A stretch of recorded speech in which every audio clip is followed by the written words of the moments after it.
Hi everyone, it's Birdie here, the recycled hippie chick.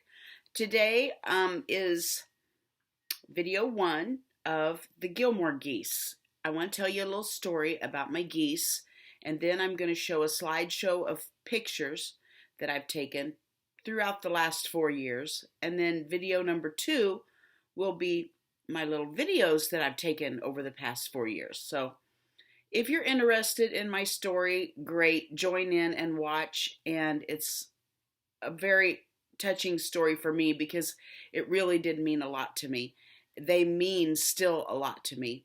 And if you don't, click on to something else. No hard feelings. I got to drink this coffee. I hate coffee when it's not hot, but this is my Nespresso coffee. I haven't had any practically all winter because in the winter time I'm not gardening. Okay, so I'm just going to go on a rant. It's been on so long since I've talked to you guys. I should just do a whole nother video. Yeah, I'll just do a whole nother video. Squirrel! That's how I am. I'll tell you about my coffee and then I'll get back to the geese because I could do a whole nother video just catching up from this winter. Just a vlog. So anyway, I love Nespresso. It's very expensive. It's one of those little pod machines, and it's a very expensive one for Williams-Sonoma, but I used to work there over holidays, and I won one. So blessed that the Lord let me win one. Did I win it, or did one of the girls give it to me? Anyway, squirrel. I don't remember. We used to win prizes, but then the girls were so nice to me there. Sometimes they would give me gifts too that they had won and didn't want to use. So I got this Nespresso maker. Well, in the summer, I'm a gardener and I can do a few little frivolous things. But in the winter, I live like a church mouse and I have to eat scrapings off the floor. I cannot afford Nespresso capsules. So anyway, I didn't have any this winter, and next year I will learn to stock up. I only drink it on the weekends as a very special thing because it's expensive.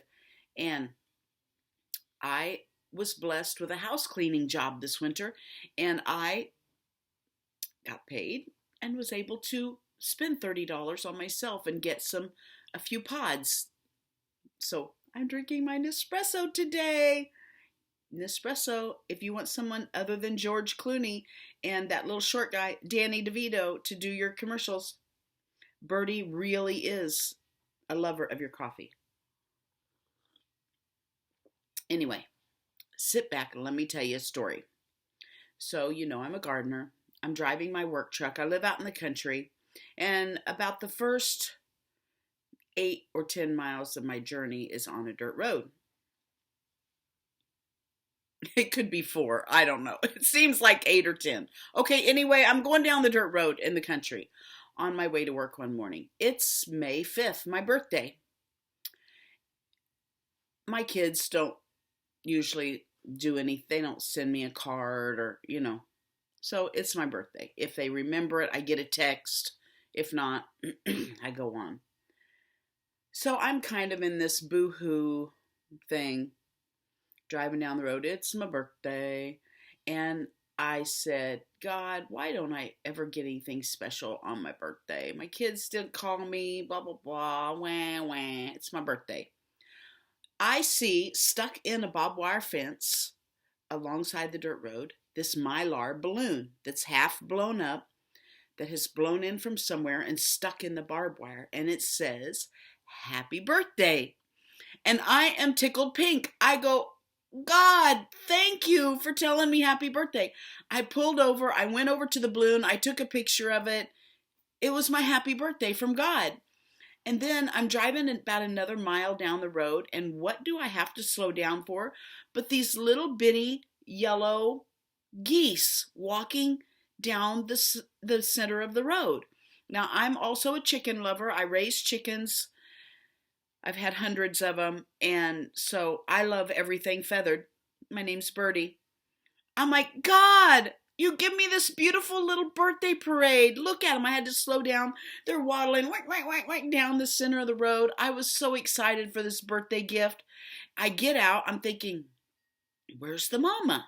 You know, a goose does not leave her babies for nothing. Matter of fact, she will eat your lunch if you try to get between her and her babies. There's no babies. There's 7 geese marching down the center of the road with no mother. So I pull over, I stop my truck, I get out, I say, guys, thank you for the birthday parade, but where's your mama? And they all come running to me, like I'm their mama, right up to me, like they're pet geese. I'm thinking there's not a house around, there's not a pond around. I have no idea where the mama's at. So, the chicken lover that I am, I gather all 7 of these geese up and put them in my work truck and turn around, go back home, and I put them in my chicken coop. So, you'll see the very first day, my first slides are the very first day I brought them home. I raised these geese. First thing I do all the way home is when my chickens hatch, when I incubate a chicken egg and they hatch, I hold them in my hand and I breathe and I go, yeah. Because that's my call to them. And they smell and they know my breath and they imprint with me and they know I'm their mama. So I am talking to them going, yeah, all the way home. I pick them up, I breathe on them when I get home before I put them down in the chicken coop. I imprint on these geese. So I raise them very quickly. These geese are full-blown Canadian geese, 5 of them. 2 of them are pure white domesticated geese. I'm thinking, what the heck? How did these 5 Canadian geese and 2 white geese, I don't know. It's just a God thing. God gave them to me for my birthday. That's all I know. He said, who better to raise these than Birdie? Because I am the lover of animals. I always tell my husband I'm the animal whisperer because I've had everything. So I put them in, I go back to work. I'm so excited. I start raising these geese. You know, they're full-blown Canadians. Then my husband says, you know, if you get caught with these Canadian geese in your chicken coop, you could probably get in trouble because, I don't know, they're probably not meant to be domesticated. I'm thinking you're right. And you know what else? I get a baby pool every single day. The baby pool is full of poo and mud and, you know, geese are just gross. They need big water. So I spend about 2 or 3 weeks searching. Where can I put my geese? They need to be set free. Where I could still go see them, where they could be safe because, you know, at night, foxes, coyotes, I just couldn't imagine raising them and then something eating them. The little gal that was working with me gardening, her name was Kirsten, she said, hey, why don't you put them down on the Arkansas River that flows through the center of Wichita? Everybody goes to all the parks and feeds the geese. You know, wherever you put them, they'll be well taken care of. I thought, how brilliant. Other people could enjoy them. So we go down together and we scout out. The Arkansas River, Arkansas, as people in Kansas call it, winds all through the center of Wichita. And there's several parks all along the way. I search out where would be the easiest for me to get to go visit, where looked the safest, where would have trees for shade. You know, I scoped it all out because these are my children. I've raised them. So I find the perfect place, clear up at the edge of the north edge of Wichita. I turn them loose. It was the 2nd of July. How stupid of me. Because it's like 2 days before the 4th. I mean, I should have waited until after the 4th because everybody shoots off fireworks. They have this huge city display. I'm thinking this is going to freak my geese out and they're going to be gone. I I will never forget that 4th of July as long as I live. I was scared to death. If I didn't have a husband, I would have been down there camped out taking care of my geese that day. Long story short, and this is going to be a long story anyway. They made it through the 4th fine. I went down, I would videotape them, I would take pictures of them. They would come to me. I would go wherever they were. If they were in the water, across the river, wherever they were, I'd go, yeah, yeah, yeah, yeah, yeah. And my geese would come to me. So I've got one of these slide pictures you're just going to love, because one day I called them at a park and I didn't know where they were. And I said, yeah, yeah, yeah, yeah. And they all come, wings outstretched, all in a line. You'll see the picture. The most beautiful picture of them in flight, flying to me. Oh gosh, be still my heart. I don't want to get teary-eyed because I love these geese. Let me just tell you, this has been 4 years ago. I don't know how to put slideshows up, and you know how I am with videos. This was all on my computer. I didn't know how to do it on my computer. I normally do it on my phone. Anyway, my friend Charmin helped me figure all this out. So, yeah, they started out at the north end of town. Over the past 4 years, I'm going to say 2 years. The first 2 years, every time I go, it was like my children were gone. I had to follow the river searching for my geese. I have artist friends that live along the river, and I would put on Facebook, I can't find my kids today, someone help. Someone would post, hey, I saw them over at the Nim Street Bridge. People helped me. They would send me pictures. My husband and I were walking the river walk today and we saw your kids. Everybody joined in and helped me watch over the Gilmore geese.